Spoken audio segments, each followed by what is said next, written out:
Vamos lá. Glória a Deus. Abra sua Bíblia comigo lá em Atos dos Apóstolos, capítulo 6. Atos dos Apóstolos, capítulo 6. Quando você encontrar, diga: eu amo a palavra de Deus. Nós vamos ler 3 textos aqui. Eu quero ver se enquanto você lê, você pensa rapidamente o que esses 3 textos têm em comum. Escolhei, pois, irmãos, dentre vós, 7 homens de boa reputação, cheios do Espírito Santo e de sabedoria, aos quais encarregaremos deste serviço. Aqui, em Atos capítulo 6, é o momento onde nós estamos vendo os diáconos da igreja sendo separados. E quando os diáconos da igreja foram separados, foi designado que eles tivessem algumas características, essas que nós lemos agora. Então, todo diácono tinha que ter essas características para estar no diaconato nesse serviço.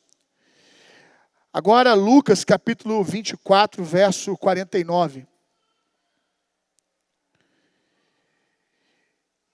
E eis que sobre vós envio a promessa do meu Pai.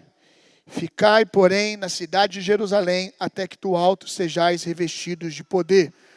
Aqui Jesus está falando com os seus apóstolos. Jesus está falando com os seus apóstolos, e aqui eu acho que vocês já começaram a entender o que pelo menos esses 2 textos têm em comum. A necessidade do apoderamento do Espírito Santo. A necessidade de estar consciente da glória de Deus e cheio do poder do Espírito Santo. O Senhor disse para os seus discípulos, para os 12, vocês não podem executar o que eu tenho para vocês, continuar aquilo que eu comecei, sem o apoderamento do Espírito. Por motivo óbvio, o próprio Jesus, Atos 10, 38, que você já deveria ter decorado esse texto nessa igreja, tanto que ele é falado, diz que tudo aquilo que Jesus fez porque Deus era com ele por meio do poder do Espírito Santo. Então Jesus não pode pedir aos discípulos que continuem o que ele começou, sem dar aos discípulos o meio pelo qual Jesus fez. Então Jesus disse aos seus 12 discípulos, não ousem fazer sem o meu Espírito, porque tudo que eu fiz por causa do Espírito Santo. Agora vamos ler o terceiro texto.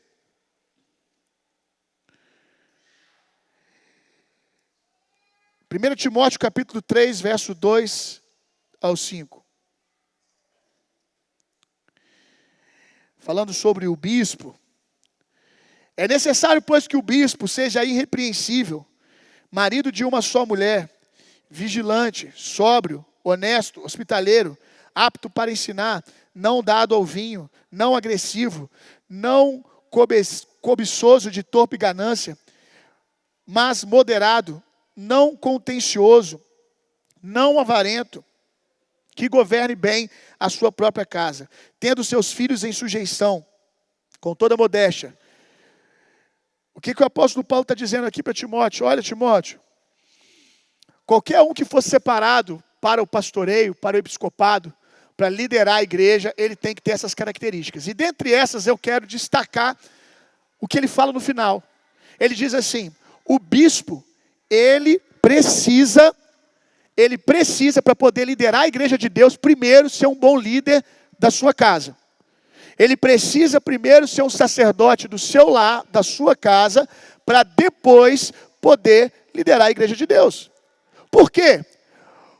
Porque a família, a casa, é o seminário de Deus, irmão.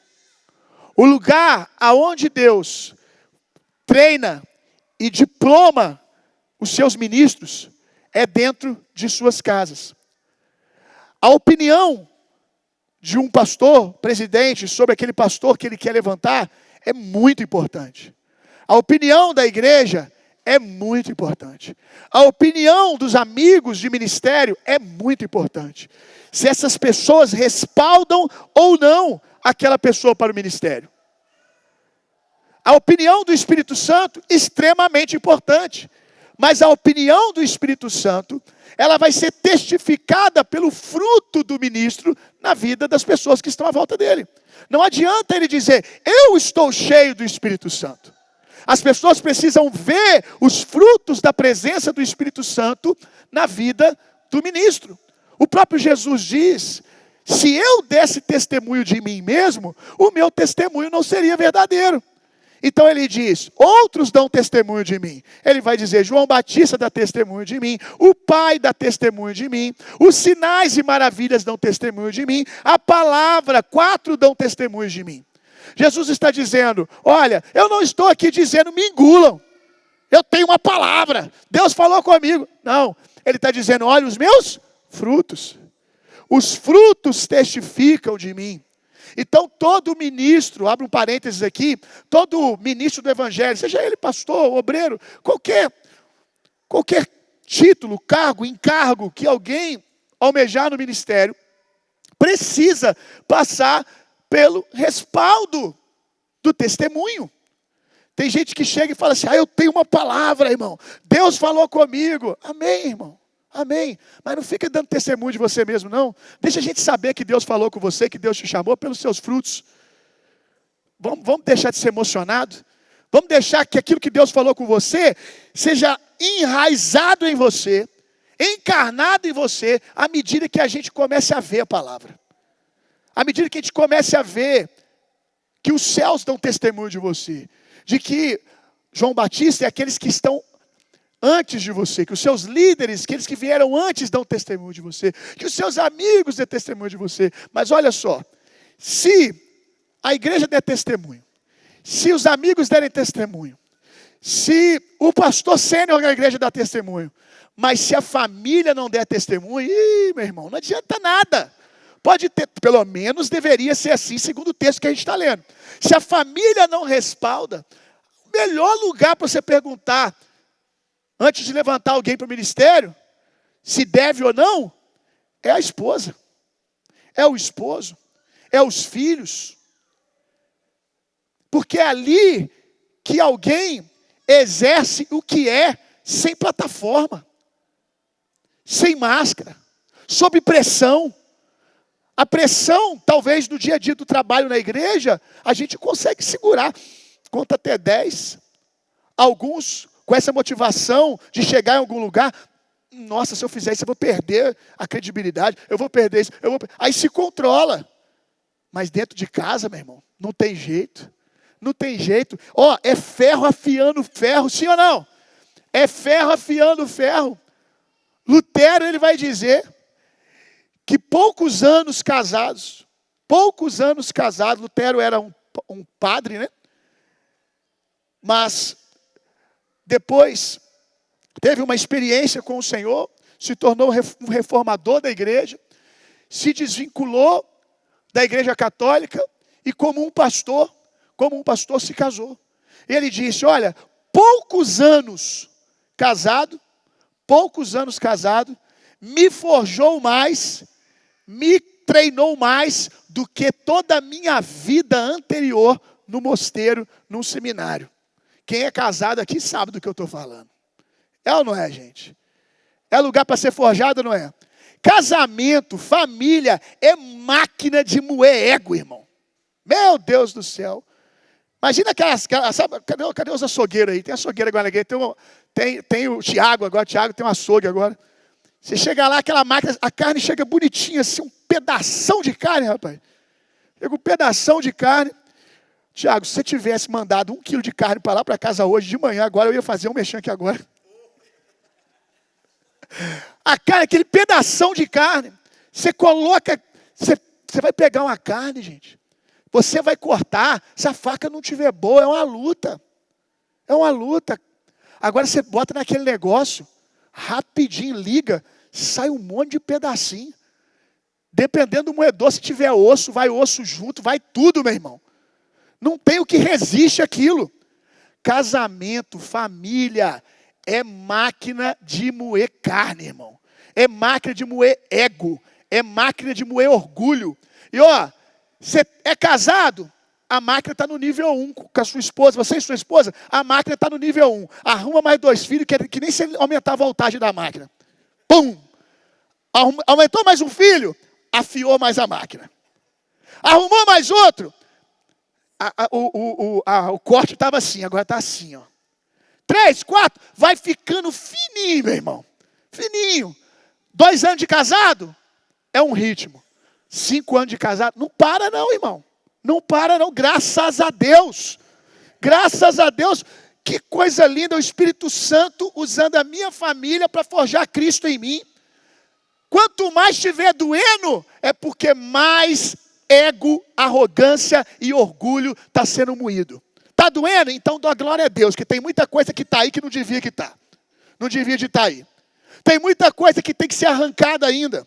À medida que o tempo vai passando, vai doendo menos. Vai doendo de tempo em tempo. Quando você tem uma atitude carnal, aí dói mais um cadinho. Mas é um lugar para ser forjado. Então, a família, ela é o seminário de Deus. É onde Deus forma os seus ministros. É onde Deus forma os seus líderes. E é esse o respaldo importante. Uma mulher que respalda o seu marido, um marido que respalda a sua mulher.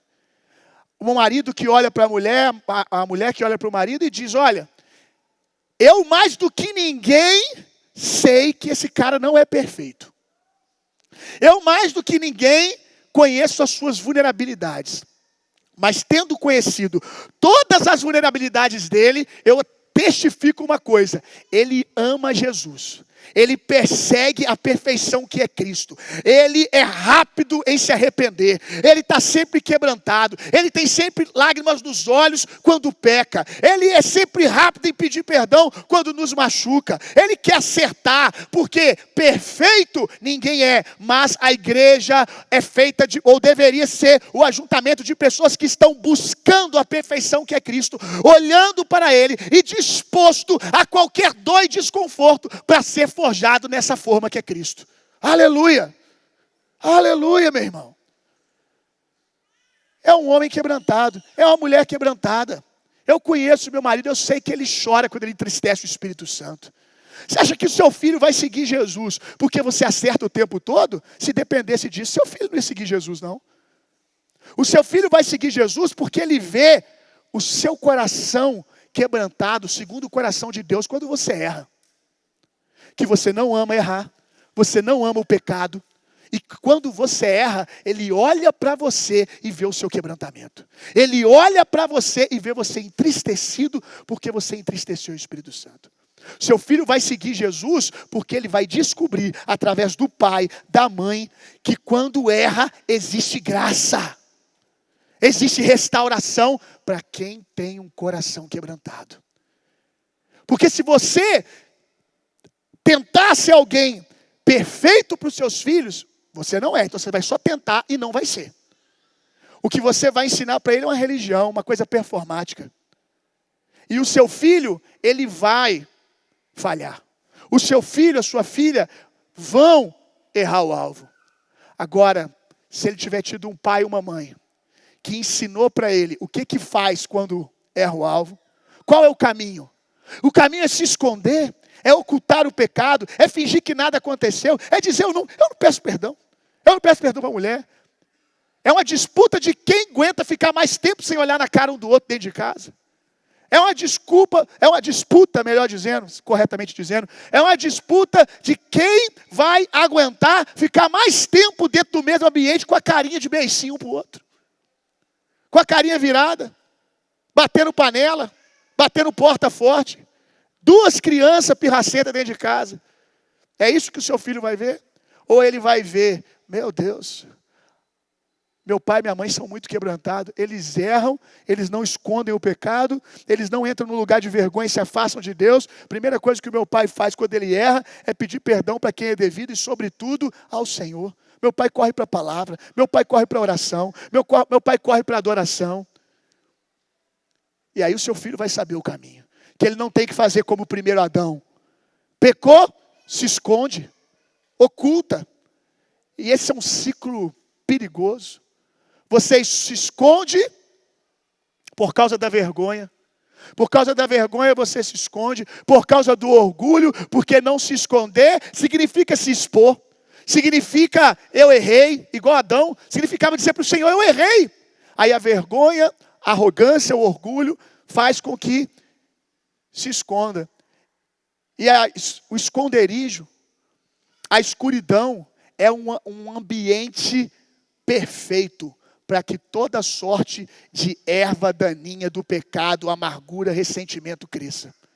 Por isso que a Bíblia diz, não deixe o sol se pôr sobre a vossa ira. Sabe o que a Bíblia está dizendo? Não deixa para amanhã não, viu, varãozinho? Não deixa para amanhã não, mulher. Não deixa para amanhã, porque amanhã pode ser tarde. Quanto mais o tempo passa, mais você se orgulha, mais você se fecha, mais você arruma uma desculpa para não resolver. A Bíblia diz, brigou? Não deixe o sol se pôr sobre a vossa ira. Resolva antes do dia acabar. Por quê? Porque a escuridão é um lugar propício para que ervas malignas cresçam. Amargura, ressentimento. O problema era 10 horas depois o problema já virou 20. Sabe por quê? Porque aquela situação mal resolvida começou a pregar para você. Aquela situação mal resolvida começou a pregar para você. Até aquela situação acontecer, você estava vendo o quanto o seu marido era uma bênção. Aí aconteceu, você se ressentiu.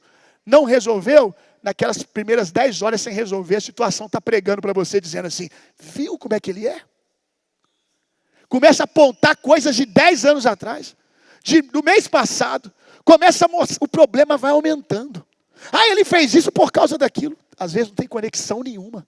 Começa a criar toda uma trama. Perceba essa trama como que uma sementinha que cresceu e está criando as suas raízes. E uma raiz busca o passado, outra raiz começa uma conexão com outra coisa que aconteceu no dia anterior, que nem tinha te ferido, que você já tinha estendido misericórdia, que você já tinha deixado passar, coisas que você já aprendeu a lidar. Eu não estou dizendo que tem que ficar aí para sempre, mas você já aprendeu a conviver estendendo misericórdia. Pronto, agora tudo vem à tona. Por quê? Porque você, ao invés de colocar no fogo da presença, da luz de Deus, na confissão, no quebrantamento, na humildade, no arrependimento, você colocou escondido. Então, que você aprenda a vir para a presença, para a luz, para que os seus filhos aprendam esse caminho também. Amém? Então, o apóstolo Paulo, ele está dizendo, olha, o ministro tem que ser aprovado pela casa dele. Ele precisa ser um bom gestor da família dele. Ok? Agora, os textos anteriores que nós lemos, o diácono precisa ser cheio do Espírito Santo. Para ser apóstolo, precisa ser cheio do Espírito Santo. Para ser um seguidor de Jesus, para dar conta do que Jesus nos chamou, precisa ser cheio do Espírito Santo. Só que quando nós vamos aqui ler o que é necessário para ser um líder, também diz que é necessário ele administrar bem a sua casa. Deixa eu te fazer uma pergunta. Se o Senhor coloca que ser aprovado fazendo coisas da igreja, ser aprovado nos dons, ser aprovado com sinais e maravilhas, ser aprovado em qualquer outra coisa que não seja a sua família, não é suficiente. Ele coloca isso acima de tudo. Acima, num lugar alto. Como que nós, olhando isso, vamos acreditar que eu posso liderar a minha casa, a minha família? Jesus falou, olha, se você não tiver a aprovação da sua casa, você está fracassando. Para curar enfermo, eu preciso do Espírito Santo. Para pregar o Evangelho, eu preciso do Espírito Santo. Para poder ser um apóstolo, eu preciso do Espírito Santo. Para poder ser um diácono, eu preciso do Espírito Santo. Para essas coisas, eu preciso do Espírito Santo. Quando foi que a gente pensou que a gente podia ser líder da nossa família bem sucedido, sem a presença e o apoderamento do Espírito Santo? Se o lugar que a família está mais alto que as outras coisas. Eu só posso ser bem sucedido como diácono com o Espírito Santo. Eu só posso ser bem sucedido como apóstolo, como seguidor de Jesus com o Espírito Santo. E a minha família, o que eu faço? Minha família, meu irmão, sem o Espírito Santo não vai dar certo. Sem o poder de Deus, você não vai conseguir. Talvez você ouviu as coisas que eu falei aqui, aí você pensou, nosso Deus, agora minha ficha está caindo. Tinha que ter me avisado antes que casamento não é para mim, não. Máquina de moer carne é porque quando você ouve tudo isso, sem o poder do Espírito Santo te consolando, te dando graça, te equipando, é difícil mesmo, beira o impossível. É porque a gente está falando da palavra, ensinando coisas da palavra, vou falar mais sobre isso daqui a pouco. A gente está ensinando coisas da palavra, tirando o Espírito Santo e o apoderamento de Deus da equação. A gente está ensinando as pessoas a destrinchar as chaves e os valores do livro de Provérbios. Falando, olha, o caminho para você ser bem sucedido nos seus negócios é esse, faça isso, faça aquilo. A gente está ensinando os valores da palavra a virar as chaves, como alguns gostam, é chave para isso, é chave daquilo, é chave disso, é chave que não acaba mais, é um molho de tanta chave que ele não sabe nem qual chave que é aquela que está lá mais. De tanta chave que pega, é todo dia pegando uma chave nova no corte do Instagram. Ah, é uma chave. Então pega e enfia na porta, pelo amor de Deus. Chave é para enfiar na porta, não é para colecionar, não. Eu tenho várias chaves, várias revelações. É chave disso, é chave daquilo. A gente está ensinando um monte de chave para o povo, mas sem passar pelo apoderamento do Espírito Santo. Ou tirando o poder do Espírito Santo da equação. Fazer qualquer coisa que a palavra de Deus instrui, sem o apoderamento do Espírito Santo, é cansaço, é enfado. Perseguir até mesmo as coisas de Deus, as promessas que Deus te deu, sem o poder do Espírito Santo, é cansativo. Leonardo Ravenhill, eu li isso aqui na quarta-feira, vou ler de novo. Um grande avivalista, ele disse, nos lembrou, o batismo com o Espírito Santo, não, na verdade não é essa, eu copiei a frase errada. Ele vai dizer, essa aqui é outra, não está dentro do nosso contexto. Ele vai dizer, a igreja do primeiro século, os apóstolos, a igreja primitiva, não tinha os evangelhos, as cartas paulinas, as cartas enviadas à igreja do primeiro século, como nós temos hoje. Eles tinham o poder do Espírito Santo. Eu estou dizendo que a palavra não importa? De maneira nenhuma. Eu estou dizendo que a palavra tem poder com o apoderamento do Espírito Santo. Porque tudo que o Senhor está te pedindo, sem o poder do Espírito Santo, você não vai conseguir executar. E o que você vai conseguir, você vai executar se arrebentando. Você precisa de graça, você precisa de óleo, você precisa de poder de Deus. Leonardo Ravenhill está nos lembrando que a igreja do primeiro século não tinha muitas chaves, irmãos. Não tinha compreensão de muitas coisas que nós temos escritas hoje. Mas o pouco que eles tinham, pelo motivo óbvio, né, gente? As cartas estavam sendo escritas, o evangelho estava se descortinando e acontecendo ali com eles. Aquilo que eles tinham, pouca coisa, perto do que nós temos hoje, estava apoderado pelo Espírito Santo. A lembrança do derramamento do Espírito Santo estava logo ali em Atos dos Apóstolos, capítulo 2, alguns anos atrás. A consciência do que era no ministério de Jesus, que era o poder do Espírito Santo, estava logo ali. Eles não tinham se distanciado tanto como nós do poder do Espírito Santo. Nós vamos, por exemplo, na igreja na China, na igreja perseguida. Aqueles irmãos, por vezes passam anos com apenas uma folha da Bíblia. Com apenas um capítulo.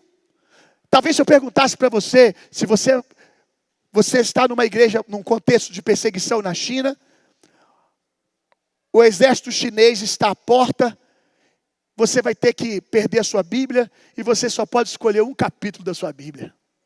Um capítulo. Qual capítulo você escolheria? Tem gente que pensa em um, mas tem gente que não está lendo a Bíblia nem para escolher o capítulo. Sabe nem o que escolher. Você vai passar o resto da sua vida com uma folha da Bíblia. Uma folha da Bíblia. O que você escolheria? Tem gente aqui, tem gente aqui que vai escolher a história de Davi, pelo amor de Deus, é muito bom, aleluia. Mas você vai poder escolher uma coisa só. Uma coisa só. Você vai escolher o Velho Testamento. Eu estou diminuindo o Velho Testamento? Não. Mas ele precisa ser interpretado à luz da nova aliança. Ele só vai fazer o seu sentido completo a partir de Cristo. Cristo é o óculos que nós lemos e compreendemos todas as coisas. Então, pelo amor de Deus, vai que acontece com vocês semana que vem. Você tem que escolher só uma folha da Bíblia aí. Escolhe algo que fale de Cristo. Eu, particularmente, escolheria Romanos 8. Outros escolheriam outros. E esses irmãos lá na China, às vezes, só tem uma folha da Bíblia. E estão vivendo uma vida, às vezes, quase sempre, mais abundante dos frutos da presença de Deus. Às vezes tem um capítulo, tem um livro só, um evangelho, estão vivendo mais cheios do fruto da presença, tendo mais resultados do que uma igreja que tem a Bíblia inteira. Por quê? Porque estão dependendo do poder do Espírito Santo. Você precisa do poder do Espírito Santo para ler sua Bíblia e para que ela não seja só uma informação, mas para que ela se torne uma revelação. Você precisa do poder do Espírito Santo, meu irmão, para ensinar os seus filhos. Há muitas coisas para ensinar, mas você precisa discernir o tempo de ensinar cada uma delas. E é o Espírito Santo que vai falar com você. Seu filho está precisando aprender sobre isso aqui, ó. E às vezes, não vai ser porque você viu o seu filho cometer algum erro, algum pecado, mas Deus vai revelar para você os conflitos que ele está vivendo lá, adolescente, lá no colégio. Nós precisamos do Espírito Santo para ser assertivo do nosso discipulado com os nossos filhos. Filho adolescente, por vezes, vão passar fases da vida que acham que já são grandes, que podem resolver todos os seus problemas. E às vezes está cheio de conflito no colégio, mas o diabo foi e colocou alguma separação, alguma muralha no coração dele, e ele não está conseguindo chegar em casa e dizer: pai, mãe, eu estou passando por isso, eu estou sendo tentado.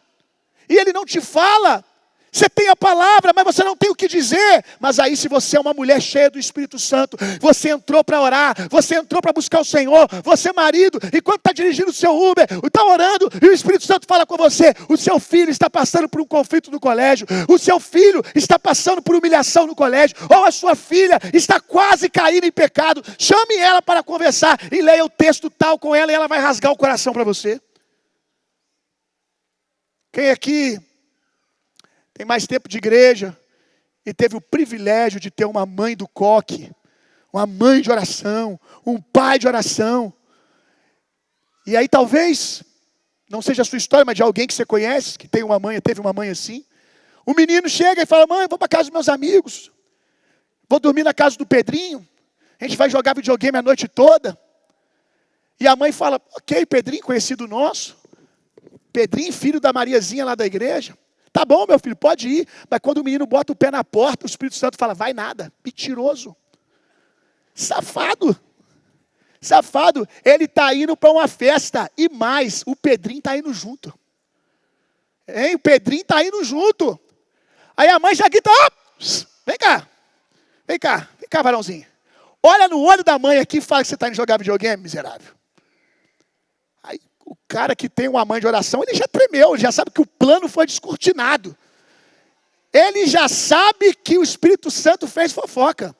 Já era, até treme as perninhas, irmão. Até treme, já vem assim, ó, sabendo que vai vir o cajado. Tu não vai para jogar videogame, nada. O Espírito Santo falou comigo que você está indo para uma festa. Você está planejando passar a noite com seus amigos, aonde você não deve. Vai para o teu quarto agora e vai orar, abençoado. Ajoelha na Bíblia com milho e tudo. É isso, nós precisamos do Espírito Santo, gente. A gente já aceitou que precisa do Espírito Santo para curar enfermos, que precisa do Espírito Santo para ser um apóstolo, para ser um diácono. Mas a gente tem que entender que para essas coisas tem que ser aprovado da família. E para ser aprovado da família é impossível. Se Jesus disse que para essas coisas, que não é o nível rádio de aprovação, você precisa do Espírito Santo, para a família muito mais. Ei, o mundo hoje é mau, irmão, sempre foi. Mas como eu já ensinei aqui, o diabo antigamente ficava com o rabo escondido no meio das pernas. Era sutil, tinha imagem subliminar. Eu lembro de um tempo que a gente ficava, como eu já falei aqui, vendo coisa da Disney. Ai, o mais subliminar. Né? Nossa, muito menino aqui já teve os videozinhos da Disney, tudo queimado. Eita glória. Traumatizou, varão? Nada, né? Bom, né? Agora lembrar, na época tu chorou, né? Aquelas cartinhas endemoniadas do Yu-Gi-Oh, né? Hein? Quem aqui já teve a cartinha do Yu-Gi-Oh queimada? Levanta a mão. Aleluia aí. Glória a Deus. Levanta a mão, levanta a mão. Quem teve a cartinha do Yu-Gi-Oh? Deixa eu olhar. Só crente que eu sei que é bênção. Olha só. Temos que queimar mais cartinha do Yu-Gi-Oh. Olha só. Aí, Alexandre. Eu sei que a sua mãe era do coque, sua avó então, né? Hein? Se escondesse a cartinha, Jesus revelava, está debaixo da cama. Está aqui ministrando louvor. Ai, meu Deus, vai traumatizar a criança. Traumatiza nada, tem que queimar a cartinha do Yu-Gi-Oh mesmo. Queimava a cartinha do Yu-Gi-Oh! Aí era tudo, mas era subliminar, irmão. Era subliminar. Capeta não tinha nome de capeta. Era outras coisas. Aí agora, meu irmão, agora está na cara. Está na cara, o diabo tirou o tridente para fora. O diabo está assim, eu sou o Satanás, me sigam. A batalha hoje é muito mais intensa. O plano do diabo de atacar a primeira estação da vida na infância nunca foi tão descarado. Por quê? Porque Deus está derramando algo. Um avivamento gigantesco está vindo. E toda vez que Deus vai fazer algo grande, o diabo manda matar os primogênitos. O ataque aos homens nunca foi tão descarado, irmão. Antes, você pode não gostar do Silas Malafaia, eu respeito. Mas ninguém aqui pode dizer que ele não avisou. Eu lembro dos vídeos do Silas Malafaia, 15 anos atrás, falando dos planos da agenda ideológica, uns 15 é pouco, uns 20 anos atrás. Ele com aquele bigode dele que dava volta no rosto dele.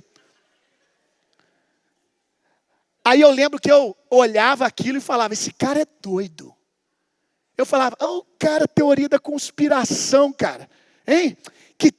Eles estão agora fazendo reuniões acerca de como eles vão entrar no sistema de educação. Ele teve uma reunião, eu lembro disso como hoje, eu lembro do vídeo, a qualidade tão inferior ao que é hoje. Eu lembro que aquilo me marcou, porque eu julguei ele e falei, olha, esse cara é doido. Porque ele começou a falar que estava tendo reunião para decidir como que a agenda LGBTQIAYXZ vai entrar dentro da faculdade, dentro dos colégios. Como é que vai ser? Como é que vai ser a moda? Como é que eles vão influenciar a moda? E hoje está aí, na cara de todo mundo. Está aí. Hoje dentro do colégio, há jovens falando para nós constantemente, que somos pastores, que lidamos com muitas das mazelas que eles estão lidando no colégio. Pastor, ou o pai chega contando para nós. Você ser hétero hoje, você ser hétero no colégio hoje, você é motivo de chacota. Bonito, correto é ser pelo menos bissexual. São jovens que nem são, que nem praticam a bissexualidade, mas têm medo de dizer que não são. Esse é o contexto que a gente está vivendo. E você acha que você, bonitão, bonitona, pode educar os seus filhos desse tempo sem o poder do Espírito Santo? Sem o Espírito de revelação? Aonde que estão os pais? Que os filhos não têm medo, mas têm temor dos pais. Porque sabem que é um homem e uma mulher de oração. Meu pai é amigo de Deus. Meu pai anda com Deus. Nós precisamos do poder do Espírito Santo para esse importante e mais importante negócio chamado família. Quero te fazer uma pergunta. O que Salomão tinha em comum com Davi?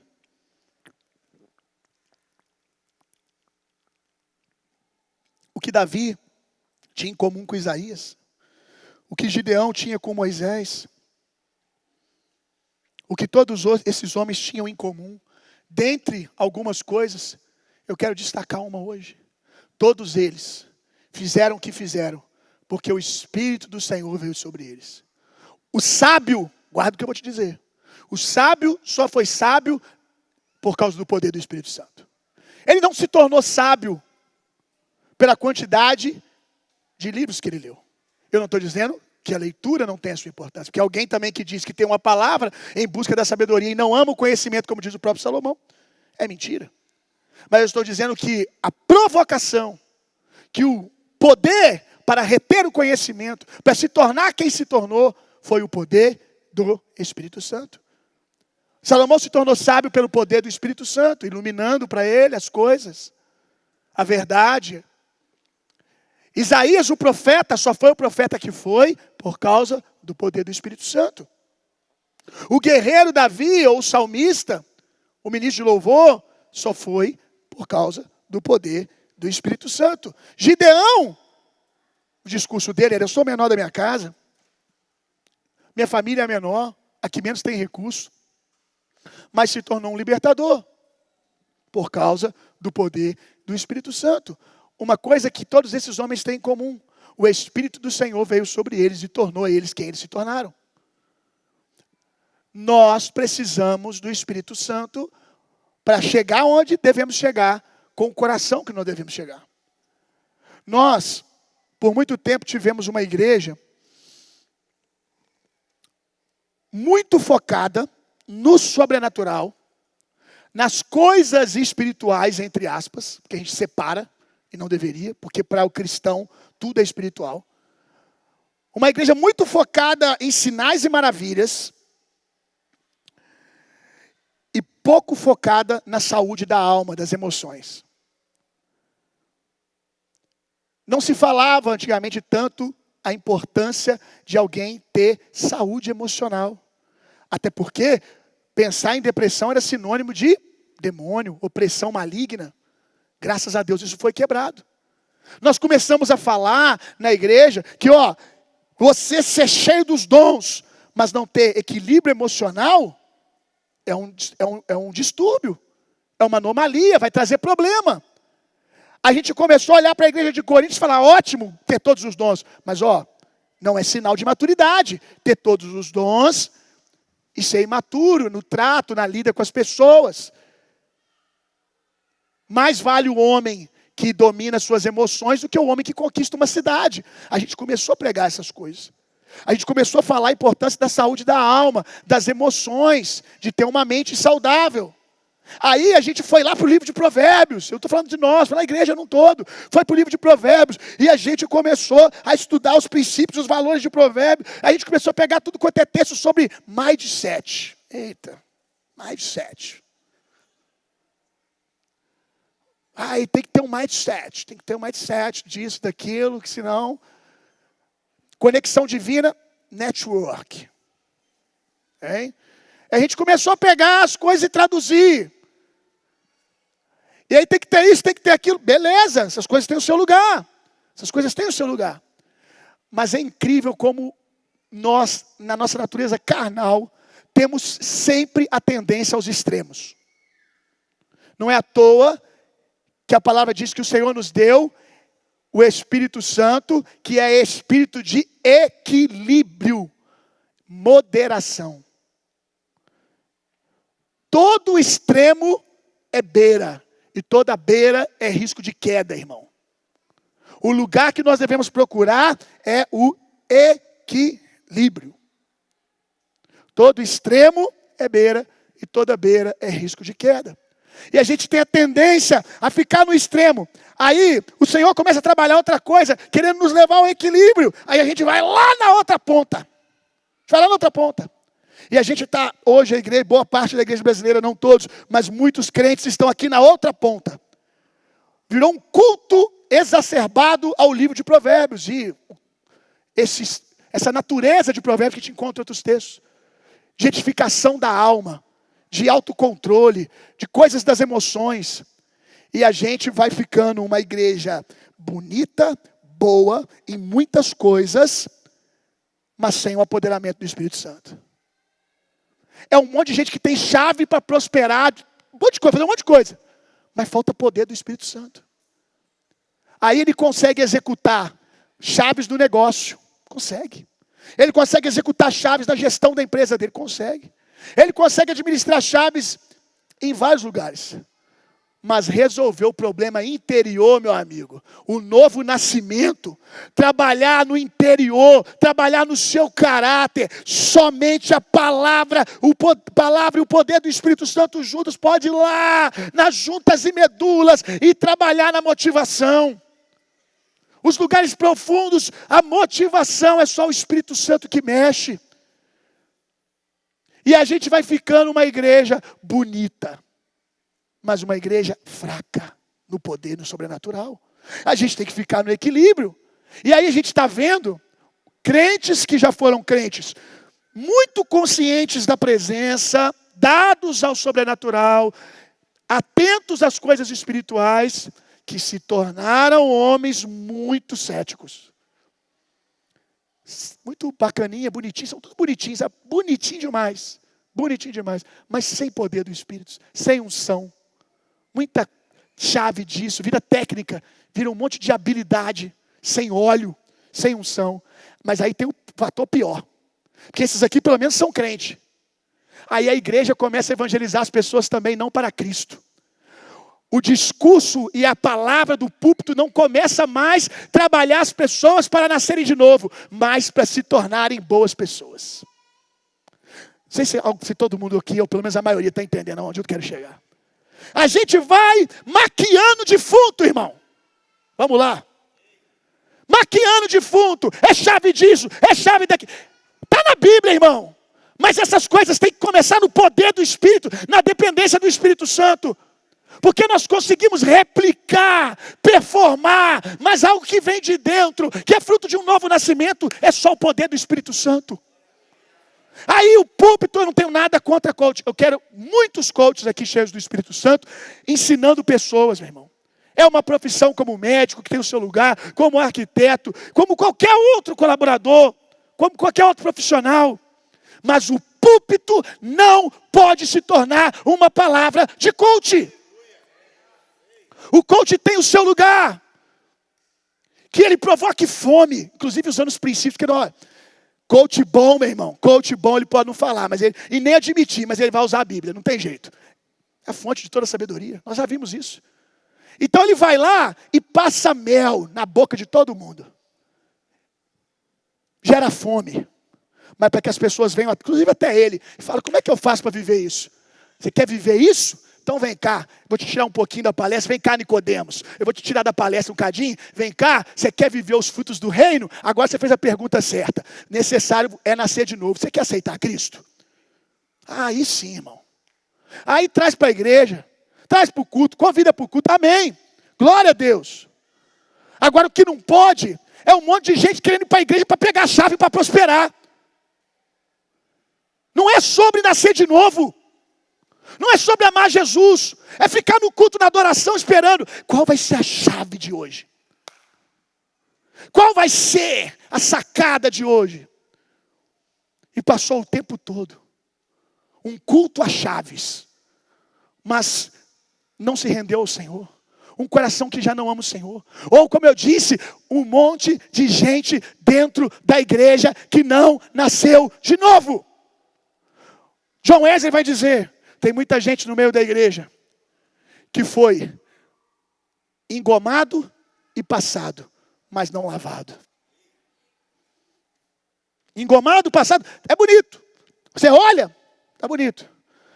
Mas ó, vou te falar um negócio, às vezes o cheiro para mim não parece nada. Às vezes você joga lá um perfuminho, o cheiro para mim parece que está tudo bem, que está limpinho. Mas ó, nas narinas de Deus, meu irmão, o único cheiro que é suave é daquele que nasceu de novo, lavado e remido no sangue do Cordeiro. Nós precisamos, sim, de todas as chaves, de todos os valores das Escrituras. Eu já falei aqui, já teve séries sobre Provérbios. Eu quero que os nossos filhos saibam a nobreza que é ser um filho do reino. Saibam se portar à mesa, saibam comer, saibam falar, saibam tratar uma mulher. Tudo a Bíblia ensina. Toda a nobreza, como fazer negócios como um nobre, como um filho do reino. Isso tudo tem o seu lugar, tem a sua importância. Mas se os nossos filhos aprenderem essas coisas sem o Espírito Santo, vão se tornar homens difíceis de serem encontrados no Senhor. De se renderem ao Senhor, porque olham no espelho e veem que está tudo bem, mas não veem qual distante de Deus estão dentro dos seus corações, porque não nasceram de novo. Eu não quero educar filhos como quem adestra cachorro. Eu quero que os nossos filhos tenham experiências com o Espírito Santo. Os nossos filhos precisam ser marcados. Ontem nós orávamos, é uma oração que eu faço toda semana. Bota a mão na cabeça dos meus filhos, no Dante, na barriga da mãe. Que ele tenha uma experiência com o Espírito Santo cedo. Cedo. Porque aí, meu irmão, já não é mais o meu pai falou. Já não é mais que valor bonito. A Bíblia é bonita. A Bíblia é o livro da sabedoria. Já não é mais isso. Já não é mais o Deus do meu pai. Agora o Deus do meu pai é o meu Deus. Porque ele se apresentou a mim. Nós precisamos do Espírito Santo para esse importante negócio. Sabedoria, amém. Busquem sabedoria. Não cai bem crente ignorante. Não cai bem crente burro. Não cai bem. Que não ama o conhecimento, preguiçoso. Não cai bem. Mas olha, sem o Espírito Santo, nós vamos ficar uma igreja bonita, lotada. Mas basta começar a falar da presença que ninguém sabe o que faz. Você chega em algumas igrejas, você vai conversar com as pessoas antes, sem o discernimento de espírito. É tudo muito bonito, é tudo muito belo. É tudo muito com cara de crente, linguajar de crente, roupa de crente. É lindo, é fofinho demais. Todo mundo educadinho, todo mundo elitizado, todo mundo nobre. Muito bonito, muito bonito. Mas basta, às vezes, você vai pregar e você leva o ministério de louvor. Ou, às vezes, nem a gente. Vai um outro pregador ali que provoca a presença de Deus e começa a falar de coisas espirituais. Você olha, quando o ambiente começa a ficar não mais tão natural, não sabe o que faz, irmão. Assim, o que a gente faz agora? Que lugar é esse? Que lugar é esse? É o lugar que a gente deveria habitar. Que lugar é esse? O que a gente faz agora? Aí o ministro tem que vir descer 50 degraus, e tem mesmo, para tentar levar eles em um lugar. Porque eles não sabem. Por quê? Não tem vida de oração. Não tem vida de leitura da palavra. E olha, tem que tomar cuidado, que tem muita gente abrindo a palavra para ter uma chave, irmão. Não é sobre abrir a palavra e ela como um espelho mostrar Cristo para você. Ora ela mostra Cristo, ora ela mostra você. E aí você se vê, não, eu não estou parecido com Cristo, muda-me, Senhor. É sobre pregadores aqui, líderes de mesa. Abrimos a nossa Bíblia para pregar na mesa. Meu irmão, não. Eu sei que tem hora que você precisa preparar uma mensagem para servir os outros. Mas é só sobre isso? Você vai ouvir uma pregação só para ter uma palavra para pregar? Precisa ser sobre você e Deus, irmão. Sobre você e Deus. Tem muita gente dentro da igreja querendo usar dos valores para poder ser bem sucedido no seu plano de carreira dentro da igreja. Eu quero ser como fulano, porque eu quero o lugar que ele está. Eu quero o status do pregador, o status disso, daquilo. Mas não porque eu quero um coração que ama Jesus. Que os meus filhos, que os seus filhos queiram, sobretudo, ter um coração que ama Jesus, irmão. E nós só podemos dar isso a eles se eles verem lágrimas nos nossos olhos, um coração quebrantado. Aleluia. Jeremias capítulo 2, verso 13.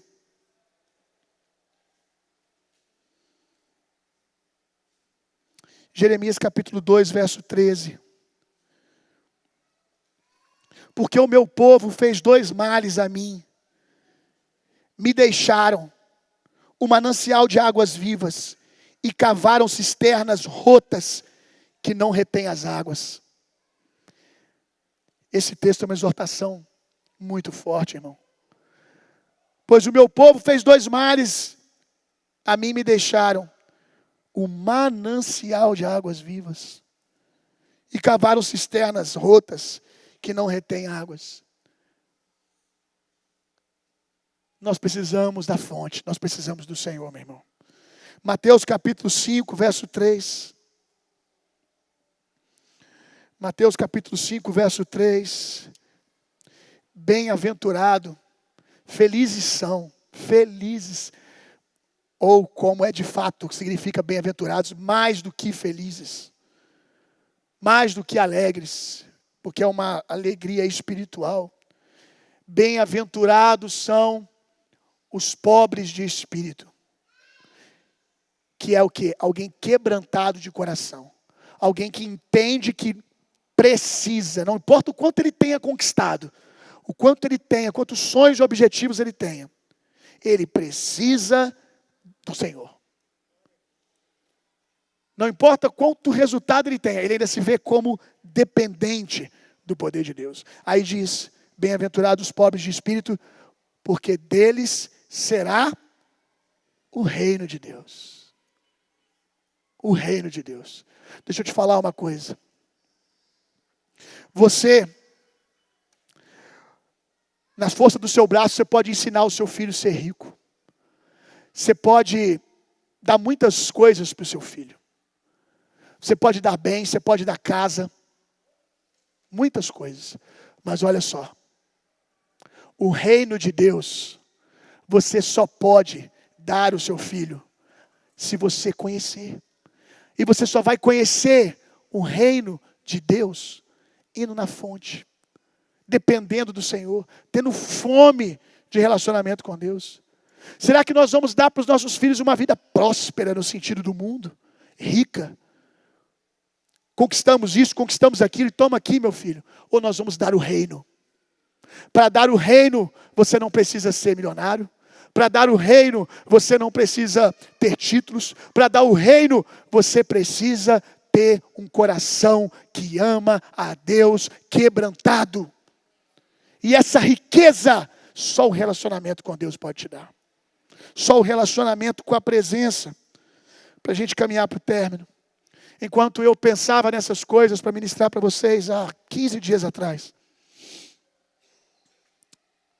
eu me peguei pensando na fala de Leonardo Ravenhill, que a igreja do primeiro século não tinha muitas das verdades que nós temos diante de nós hoje, mas tinha o poder do Espírito Santo.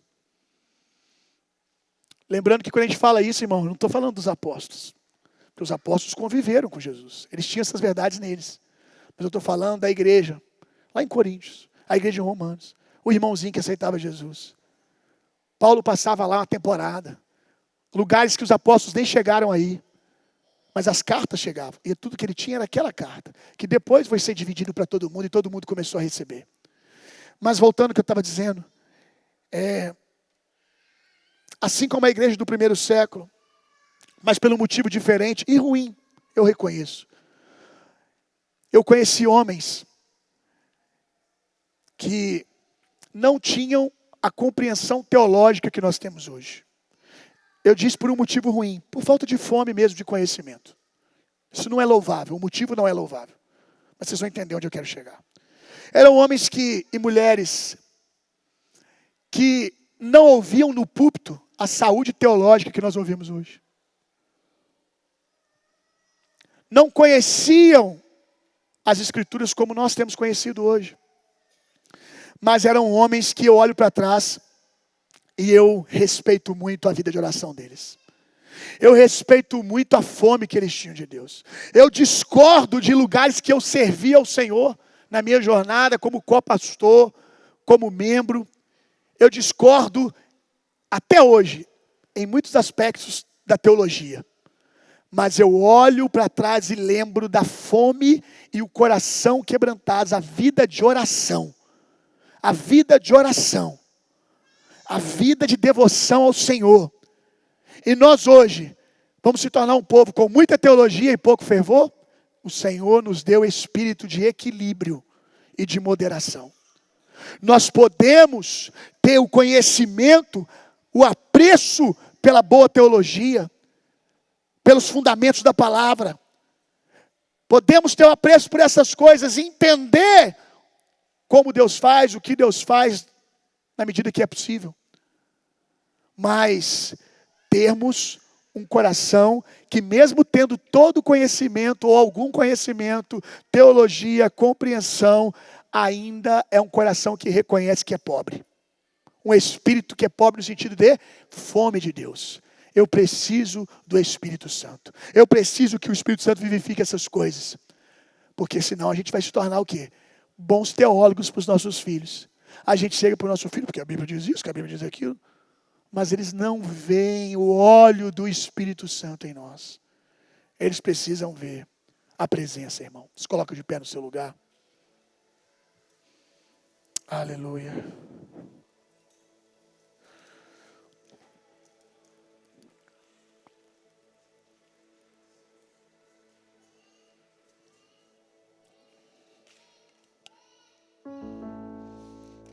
A vida de um líder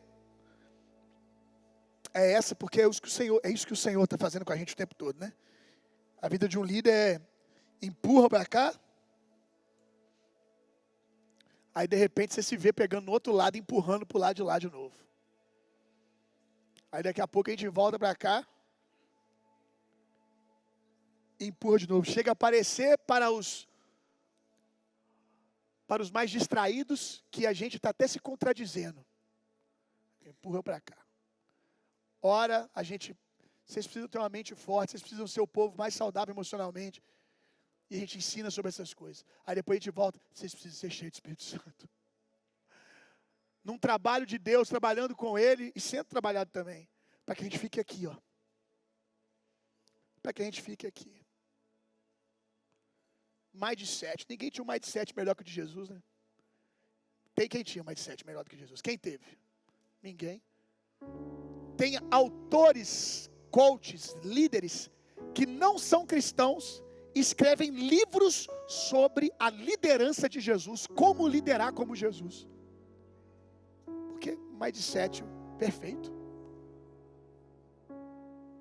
Mas tem hora que ele vira e fala assim, dá licencinha que eu vou me retirar para orar. A multidão quer levantar ele rei. Segura o pagode dos seis aí. Eu vou ali orar. Não é sobre isso. Jesus, que é isso? Você vai morrer, você vai padecer. Faz isso não. Com mais de 7 desses, você falando isso, Jesus, que você vai sofrer. São mais de 7. É Pedro falando para Jesus. Para com essa conversa de sofrer, de cruz. Cruz o quê? Prosperidade para Jesus. É aqui o hype, aqui em cima, Jesus. Vamos lá. Para com esse negócio de sofrer, Jesus. Para trás de mim, Satanás. Ei, Pedro, você fala de coisas de homem, cara. Você não discerne as coisas do Espírito. O mesmo Pedro que tinha dado uma bola dentro. Pouco tempo atrás. Por quê? Não foi nem carne nem sangue que te revelou aí, Pedro.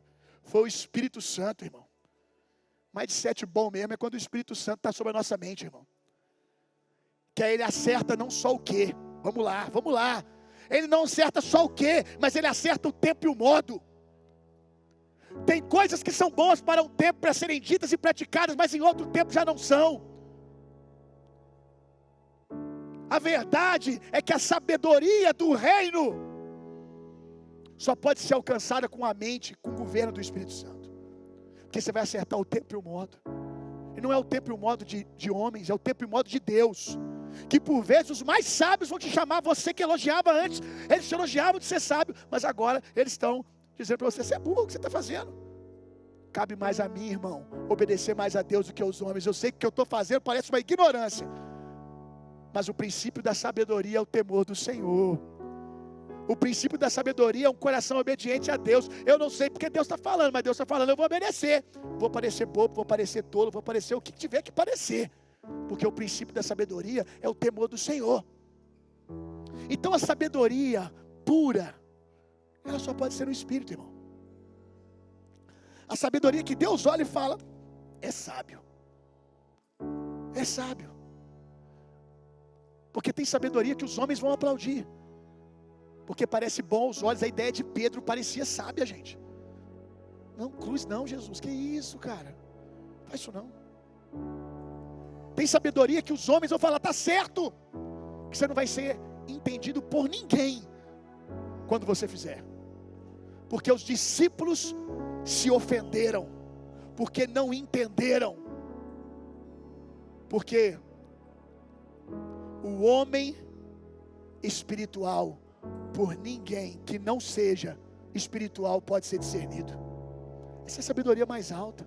É essa sabedoria que nós precisamos para educar os nossos filhos.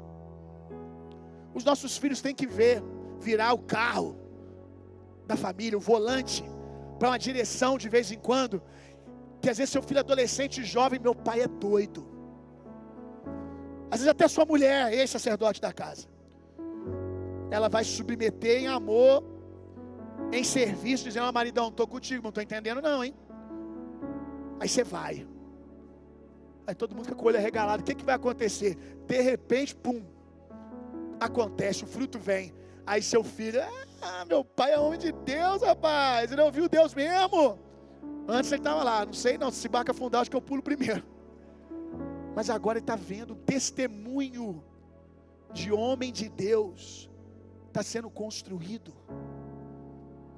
De vez em quando você tem que bugar os mais velhos aí, ofender, quebrar o raciocínio lógico da sua família, irmão. Vamos lá, irmão. De vez em quando você tem que dar uma bugada na cabeça dos meninos, que eles acham, eles metem esse cabelinho aí, eles acham que eles estão sabendo tudo já. Mete esse cabelinho de Kobe Bryant. Chega na adolescência, tem hora que eu lembro disso. Jovem pastor, co-pastor, achando que sabia tudo. E eu tive líderes que bugavam minha mente. Tá tudo dando certo, aí o pastor vai e muda tudo. Vai dar tudo errado. Já fui para o gabinete do meu pastor Osman, pessoa que quebrava o raciocínio lógico. Primeiro que ele quase não falava, então você tinha que ficar tentando entender o que estava na cabeça dele. Mas quando falava era preciso no espírito. Aí eu estou no gabinete dele, acabei de formar no colégio, no ensino médio. Falei assim, agora eu vou pedir para ele passar, eu já contei isso aqui para os mais antigos. Eu vou pedir ele para ir para Jocum, passar 6 meses lá. Aí fui pedir ele para ir na Jocum, assim, certo que ele ia me mandar, ia assinar a carta. Hoje em dia esses meninos é Nutella, Wesley. Vocês me pediram para ir para o Dunamis, eu falar que não vai, não dá explicação. Abuso espiritual. Tudo é abuso. Abuso espiritual existe? Existe. Existe mesmo. Mas também tem que tomar cuidado. Porque daqui a pouco vocês vão gerar um ambiente onde ninguém tem coragem de discipular vocês no governo do Espírito. Ninguém tem coragem de contrariar vocês, porque tudo vocês vão para a internet. Só que comigo isso não cola não, dá de doido para você ver. Que eu ainda escrevo embaixo, falei mesmo. Pode ir lá, mete o louco. O remédio para doido é 1,5 doido, meu irmão. Mete lá. Ai, pastor, falou um negócio comigo. Meu irmão, se eu estiver falando a palavra, meu amigo, se eu estiver falando a palavra, se eu estiver no Espírito, meu irmão, pode ir lá, falar lá o que você quiser embaixo lá, irmão. Eu ainda venho escrevendo, foi desse jeitinho mesmo. Aí o pastor virou para mim, falei, pastor, tal, me manda para Jocum, não pedi dinheiro, não pedi nada, só pedi para ele, só assina, varão. Assim, ele só assina, pega a canetinha aqui. Eu tenho testemunho, pensei, eu tenho testemunho, não estou fazendo lenha, não estou fazendo nada, está tudo certinho, estou bonitinho por fora. Esse é o problema, o homem tinha um raio-x de Deus. Eu estava bonitinho por fora, mas alguma coisa não estava alinhada dentro. Que eu cheguei lá, botei a cartinha, ele já mexeu no cabelinho assim, ó. Quem conhece o homem sabe. Hein, Ronald, ó, cabelinho assim, para tampar a carequinha dele aqui no meio. Antes eu não podia falar isso não, agora eu sou pastor também, aí eu falo. Aí o cabelinho assim, ó. Meu jovem, dessa vez é não, tá? Não. Irmão, marquei 1 hora de gabinete. Durou 10 minutos. 10 minutinhos só. E olha que lá, tô falando, nossa geração hoje está Nutella, se ofende com tudo. Lá para marcar um gabinete, meu irmão. Eu não estou dizendo que é certo, mas estou dizendo que é que era. E forjava a gente, viu? Era mais de 1 mês, 2 meses, você conseguiu uma vaga. Que era só 2 dias que ele atendia. Aí, cheguei no gabinete. Ele deu um não e não me deu nenhuma chave de sabedoria para voltar para casa consolado com alguma coisa. Porque se eu dou um não para alguém, eu pelo menos penso assim, abre sua Bíblia no texto tal aí, para a gente meditar num texto, para você sair com alguma porção aqui para te consolar. Só meteu o não, irmão. Tudo que eu falava, ele, não é o tempo ainda. Não é o tempo. Meu irmão, saí de lá. Para ele eu não falei nada não, mas quando eu saí, por dentro eu amaldiçoei até a 5ª geração dele. Eu saí de lá. Eu lembro de hoje, eu saindo do corredor ali, passando perto dos gabinetes pastorais da Metodista, eu ouvi Deus nada. Está igual Eli. Não ouve mais o Senhor. Samuel está sendo levantado e não está vendo. Samuel está sendo levantado e ele não está vendo. Ah, meu Deus, velhice cegou ele. Irmão, falei tanta lenha com Deus. Bravo. Mas o coração que ama Jesus não tem para onde ir, né? Aí Jesus vai enximoendo. Pá, pá, pá. No outro culto eu estava lá, emburradinho ainda. Mas estava igual o Tito, fica emburrado. Você me ama? Amo. Não tem para onde ir. Aí passou o tempo. Fui sendo tratado, esqueci disso. Comecei a servir na vida da igreja. Eu que eu tenho isso aqui, vou ser fiel. Jesus foi me moendo também. Fui vendo coisas. A reação que eu tive já denunciou meu coração. É isso que a gente não entende. Que às vezes tem uns não que a gente toma, que a reação que a gente tem ao não já está respondendo que o cara que deu o não estava mais que certo. Já vi que meu coração estava no lugar errado. Passou um tempo, pedi ele para ir para o seminário. Na igreja metodista, para poder ir para o seminário, tinha que ter 2 anos de batismo. Eu não tinha 2 anos de batismo. Ir para o seminário metodista. Até aquele momento, pelo menos que eu tinha conhecimento, ninguém tinha sido enviado para um seminário não batista pago pela igreja. Aí eu fui falar com ele que eu queria ir para um seminário não batista, não tinha dinheiro, nem para casa, nem para o seminário. Passou tipo 1 ano depois, ou menos. Levei para ele um monte de papel, morrendo de medo, já falando assim, vou tomar outro não. É não, com certeza é não. Mas aí o meu coração já foi disposto ao não, tranquilo, em paz. Entreguei tudo para ele. Do mesmo jeito da outra vez, ele deu um não rápido. Ele só me fez uma pergunta: o que queima no seu coração? Aí eu fiquei pensando, eu não estava pronto para essa pergunta. Essa pergunta, como é que responde isso? Ele, o que queima no seu coração? Aí eu falei, o que queima no meu coração? O que queima no meu coração é esse seminário aqui. Aí ele falou, pegou e fechou, botou dentro do envelope. Tá bom, semana que vem eu vou reunir a clã, vou conversar com eles para poder pagar o seminário para você. E depois eu fiquei sabendo o quebra-pau que ele quebrou dentro da clã, porque ninguém queria enviar para um seminário não metodista. Vai pagar para quê? Tem bolsa na metodista. Para que um seminário metodista não vai servir para nós depois dentro da igreja metodista? E o cara estava vendo o futuro sem... Está vendo, no espírito. Olha isso. Sabedoria no espírito. Moçada que está aqui, os mais novos, vamos ser raiz, meu irmão. Vamos parar de fazer beiço com tudo. Deixa a palavra de Deus confrontar você. Deixa a palavra de Deus, através de pessoas que amam você, e o Senhor, sobretudo na palavra, te dá alguns nãos. Na hora você não entende. Você pai, você líder de uma casa, não hesite em mudar para uma rota desconfortável, sem sentido, se você sabe que Deus falou com você e a palavra te respalda. Seus filhos vão fazer beijo.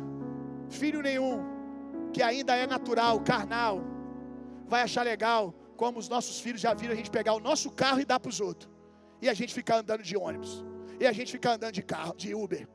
Filho não vai entender isso, mas ele vai entender amanhã. Ele vai olhar para trás e falar assim, meu Deus, eu cresci num ambiente de milagres, eu cresci num ambiente espiritual.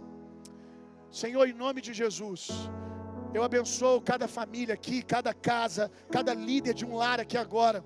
Enche-nos com o teu Espírito para essa importante função. Aqueles que são solteiros, que eles comecem a ser cheios do conhecimento da palavra e da dependência do poder do Espírito, para poder serem os líderes de amanhã, que vão governar bem a sua família, debaixo do conselho do Senhor. Enche-nos com o teu Espírito, no nome poderoso de Jesus. Uma semana de fome e sede pela tua presença. Uma semana de quebrantamento no Senhor, em o nome poderoso de Jesus. Que o amor de Deus, que a graça de Jesus Cristo, que o consolo, poder e a personalidade do Espírito Santo sejam em vocês e através de vocês, hoje e sempre. Vão e tenham uma semana sendo profundamente e intensamente amados por Deus. Vão, transformem o mundo e reinem vida.